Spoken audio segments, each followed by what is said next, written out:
ನಮಸ್ಕಾರ, ನೀವು ನೋಡ್ತಾ ಇದ್ದೀರಾ ಟಿವಿ ವಿಕ್ರಮ ವಿಶೇಷ ಕಾರ್ಯಕ್ರಮಕ್ಕೆ ಸ್ವಾಗತ. ನಾನು ಜೆಸಿಲ್ ಡಿಸೋಜ.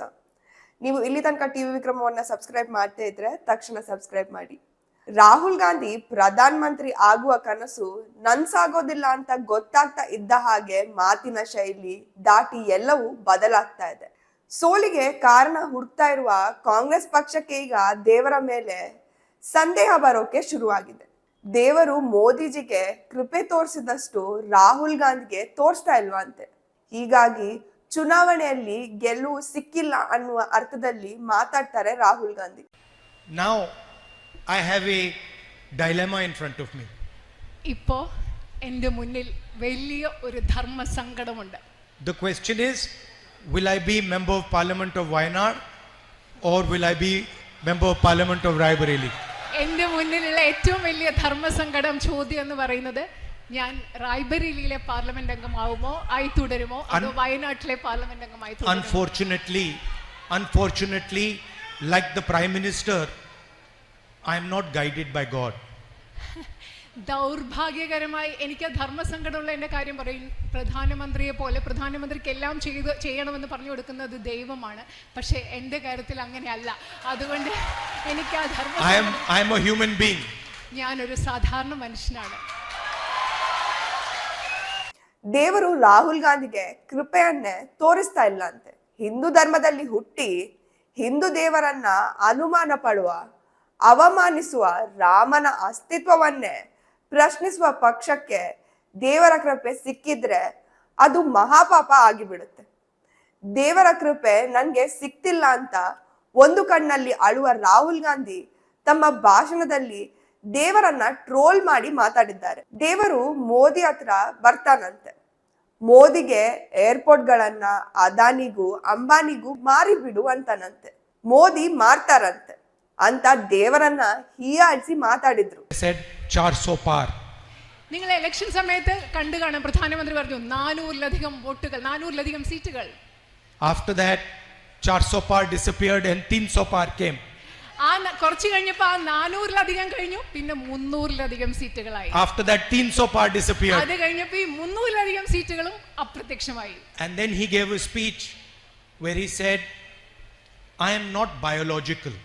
അത് കഴിഞ്ഞിട്ട് അദ്ദേഹം ഒരു പ്രസംഗം നടത്തി. ആ പ്രസംഗത്തിൽ പറഞ്ഞു, നിങ്ങളെയൊക്കെ പോലെ ഞാൻ ജൈവികമായി, അതായത് ജീവശാസ്ത്രപരമായി ശാരീരികമായി ഉണ്ടായ ആളല്ല. He said, after my mother passed away, I realized that I am not a biological person. എൻ്റെ അമ്മ മരിച്ചതിന് ശേഷമാണ് എനിക്ക് മനസ്സിലായത് ഞാൻ നിങ്ങളെയൊക്കെ പോലെ ശാരീരികമായി, അതായത് ജീവശാസ്ത്രപരമായി ഉണ്ടായ ഒരാളല്ല എന്ന് എനിക്ക് മനസ്സിലായതെന്നാണ് നരേന്ദ്രമോദി പറഞ്ഞത്. I don't take any decision. ഞാൻ ഒരു തീരുമാനവും എടുക്കില്ല. I have been put on this earth by Paramatma and he takes all the decisions. എന്നെ ഈ ഭൂമിയിലേക്ക് വിട്ടത്, ഒന്നാമത് ഞാൻ ജീവശാസ്ത്രപരമായി ഉണ്ടായ ആളല്ല, എന്നെ ഈ ഭൂമിയിലേക്ക് വിട്ടത് പരമാത്മാവാണ്. എൻ്റെ എല്ലാ തീരുമാനങ്ങളും എടുക്കുന്നത് അദ്ദേഹമാണ്. ഇതാണ് നരേന്ദ്രമോദി പറഞ്ഞത്. Modiji has a strange Paramatma. Modiji പറയുന്ന ഒരു വിചിത്രമായ പരമാത്മാവാണ് മോദിജി പറഞ്ഞുകൊണ്ടിരിക്കുന്ന His Paramatma makes him take all the decisions in favor of Adani and Ambani. ഈ പരമാത്മാവ് എന്താണ് ചെയ്യുന്നത്? അദ്ദേഹത്തെ കൊണ്ട് എല്ലാ തീരുമാനങ്ങളും അദാനി അംബാനിയുടെ പേരിലാണല്ലോ ഈ പരമാത്മാവ് എടുപ്പിക്കുന്നത്. Paramatma tells him, Narendra Modi ji, this morning you are going to give Bombay airport to Adani. പരമാത്മാവ് അദ്ദേഹത്തോട് ഒരു രാവിലെ പറയുന്നു, ഇന്ന് രാവിലെ നിങ്ങൾ ബോംബെ വിമാനത്താവളം അദാനിക്ക് കൊടുക്കൂ. Okay, now you give Bombay, now you give Lucknow. ಅಪ್ಪ നിങ്ങൾ ದೇವರ ಕೃಪೆ ಎಲ್ಲರಿಗೂ ಸಿಗೋದಿಲ್ಲ. ಅದಕ್ಕೆ ಪುಣ್ಯ ಅನ್ನೋದು ಬೇಕಿರುತ್ತೆ. ಮಾಡಿದ ಪಾಪಗಳೇ ಎಲ್ಲವನ್ನ ನುಂಗಿ ಹಾಕೋ ತರ ಇದ್ರೆ ಪುಣ್ಯಕ್ಕೆ ಜಾಗ ಎಲ್ಲಿದೆ? ಇನ್ನು ದೇವರು ಎಲ್ಲವನ್ನ ನೋಡ್ತಾ ಇರ್ತಾನೆ. ಮೋದಿ ತಮ್ಮ ಧರ್ಮದ ಆಚರಣೆಯಲ್ಲಿ ಎಲ್ಲೂ ಕೂಡ ರಾಜಿ ಆಗ್ಲೇ ಇಲ್ಲ. ಖುಷಿಯಿಂದ ರಾಮ ಮಂದಿರಕ್ಕೆ ಹೋದ್ರು, ಕೇದಾರ್ನಾಥಕ್ಕೆ ಭೇಟಿ ಕೊಟ್ರು, ಕಾಶಿ ಕಾರಿಡೋರ್ ಅಭಿವೃದ್ಧಿ ಮಾಡಿದ್ರು, ಗಂಗಾ ಆರತಿಯನ್ನ ಮಾಡಿದ್ರು. ನಿಮ್ಮ ಹಾಗೆ ಕಟ್ಟಿಕೊಂಡಿರುವ ಪಂಚೆ ಉದುರಿ ಹೋಗೋ ತರ ಆಗ್ಲಿಲ್ಲ. ಇನ್ನು ಶಿವಲಿಂಗಕ್ಕೆ ಅರ್ಚನೆ ಮಾಡಿದ್ದ ಸಂಭ್ರಮವನ್ನ ನಾವು ಕಣ್ಣಾರೆ ಕಂಡಿದ್ದೀವಿ. और देखिए, इस वक्त ये तस्वीरें आपको दिखा रहे हैं झारखंड के देवघर से. झारखंड में राहुल गांधी की भारत जोड़ो न्याय यात्रा पहुंची हुई है और देवघर में राहुल गांधी ने बाबा बैद्यनाथ धाम में पूजा अर्चना की है. इस दौरान राहुल माथे पर चंदन और गले में माला पहने हुए नजर आए। ಅರ್ಚಕರು ಹೇಳ್ಕೊಟ್ಟಿದ್ದನ್ನ ಮಾಡೋಕೆ ಬರದೆ ಕಾಟಾಚಾರಕ್ಕೆ ಪೂಜೆ ಮಾಡಿದ್ದೀರಿ. ಹೂವನ್ನ ಹಾಕೋದ್ ಬದಲು ಎಸೆದಿದ್ರಿ. ಈ ಕಾರಣಕ್ಕೇನೆ ಆ ದೇವಸ್ಥಾನದ ಹೊರಗೆ ಬಂದಾಗ ಜನ ಮೋದಿ ಮೋದಿ ಅಂತ ಕೂಗಿ ಉರ್ಸಿದ್ದು.